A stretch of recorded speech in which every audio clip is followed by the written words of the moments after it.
হরে কৃষ্ণ, সকলকে আজকে শাস্ত্রচক্ষুর গীতা ক্লাসে স্বাগতম। আজকের এই পর্বে আমি শ্রীমদ্ ভগবদ্ গীতার ৪র্থ অধ্যায়ের ১ নম্বর শ্লোকের শুদ্ধ সংস্কৃত উচ্চারণ নিয়ে আলোচনা করব। এর পূর্ববর্তী ভিডিওতে আমি ৩য় অধ্যায়ের সর্বশেষ শ্লোক অর্থাৎ ৪৩ নম্বর শ্লোকটির শুদ্ধ সংস্কৃত উচ্চারণে আলোচনা করেছিলাম। তো যারা পূর্ববর্তী ভিডিওটি দেখেননি, উপরের রাই বাটনটি ক্লিক করে দেখে নিতে পারেন। তো এখনও পর্যন্ত আপনারা যারা আমাদের এই শাস্ত্রচক্ষু চ্যানেলটিকে সাবস্ক্রাইব করেননি, কৃপা করে আমাদের এই শাস্ত্রচক্ষু চ্যানেলটিকে সাবস্ক্রাইব করবেন, এবং ইতোমধ্যে আপনারা যারা আমাদের এই শাস্ত্রচক্ষু চ্যানেলটিকে সাবস্ক্রাইব করেছেন তাদেরকে অসংখ্য ধন্যবাদ।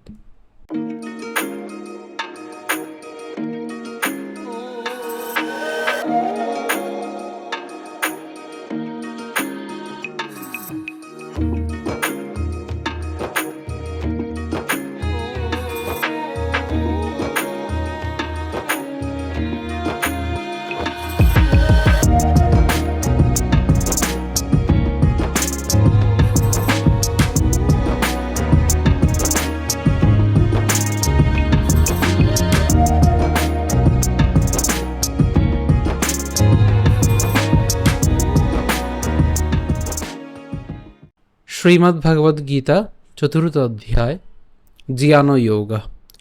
প্রথম শ্লোকটি হল শ্রী ভগবান উবাচ ইমং বিবস্বতে যোগং প্রক্তবান অহমব্যয়ম বিবস্বন মনবে প্রাহ মনুরিক্ষ্বা কবে ব্রবীত।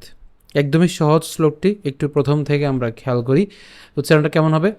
ইমং, ঠিক আছে, ইমং বিবস, এখানে আমরা দন্তাস্ব পর্যন্ত উচ্চারণ করব। বিবস, ব রস্বীকার ব দন্তাস্ব পর্যন্ত উচ্চারণ করলাম। ইতিমধ্যে আমরা জেনে গেছি যে এখানে নিচে যে ব আছে, এ ব হচ্ছে আমাদের অন্তস্থ ব, আর অন্তস্থ বয়ের উচ্চারণটা কার মতো হয়? উয়োর মতো হয়। সো উয়োতে, ঠিক আছে, বিবস উয়োতে।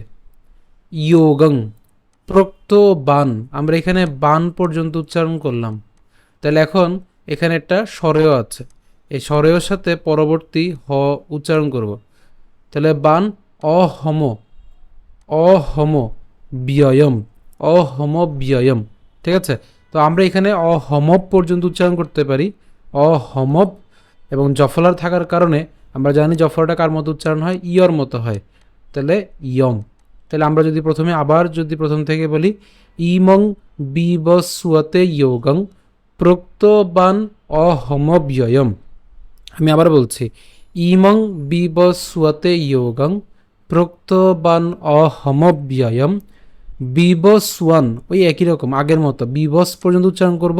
দেন তারপর হচ্ছে ওয়ান মনবে, ওয়ান মনবে প্রাহ মনু রিক্সুয়া।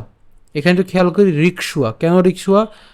রস্বীকার আছে ইতোমধ্যে, এবং তার সাথে কি আছে? এখানে ক আছে, মূর্ধন্য স আছে, এবং আবার এখানে কি আছে? একটা অন্তস্তব আছে। তাহলে রিক্সুয়া, রিক্সুয়া, ঠিক আছে, রিক্সুয়া কবে অব্রবীত। এখানে যে অর্ধমাত্রা হওয়া আছে সেটা কার মতো উচ্চারণ হবে? স্বরের মতো উচ্চারণ হবে। সো অব্রবীত। তাহলে আমি আবার যদি বলি শ্রী ভগবান উবাচ ইমং বিবস্বতে যোগং প্রক্তবান অহমব্যয়ম বিবস্ওয়ান মনবে প্রাহ মনুরিক্ষ্বা কবে অব্রবীত।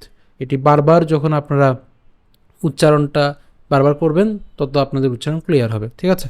অনুবাদ। পরমেশ্বর ভগবান শ্রীকৃষ্ণ বললেন, আমি পূর্বে সূর্যদেব বিবস্বানকে এই অব্যয় নিষ্কাম কর্মসাধ্য জ্ঞানযোগ বলেছিলাম।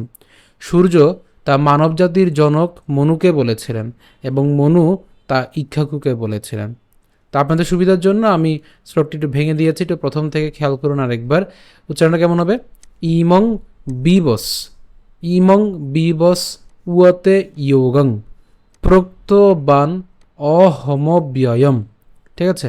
বিবস্ওয়ান মনবে প্রাহ মনুরিক্ষ্বা, মনুরিক্ষ্বা, এই জায়গাটা আমরা একসাথে উচ্চারণ করবো, মনুরিক্ষ্বা কবে অব্রবীত। এখানে একটা বিষয় আমি বলে নেই, এখানে একটু খেয়াল করে আমাদের ইমং ম এর পরে অনুস্বার আছে।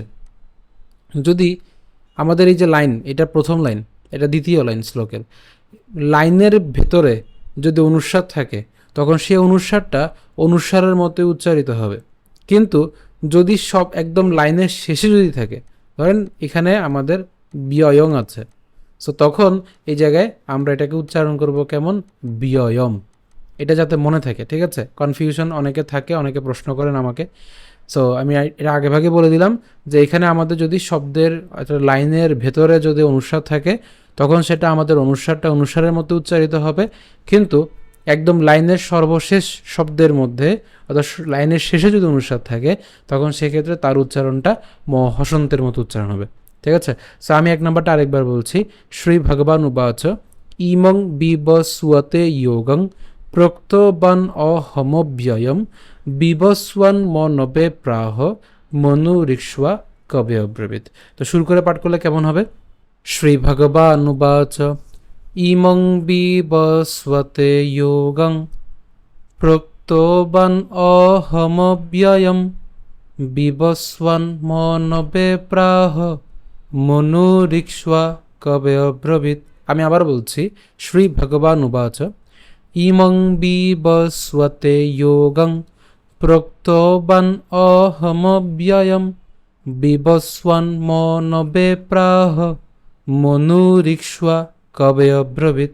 তো আজকে ভিডিও পর্যন্ত। যদি ভিডিও ভালো লেগে থাকে অবশ্যই আমাদের এই স্বাস্থ্যচক্ষু চ্যানেলকে সাবস্ক্রাইব করবেন, এবং ইতিমধ্যে আপনারা যারা আমাদের এই স্বাস্থ্যচক্ষু চ্যানেলকে সাবস্ক্রাইব করেছেন তাদেরকে অসংখ্য ধন্যবাদ। ধন্যবাদ সকলকে। হরে কৃষ্ণ।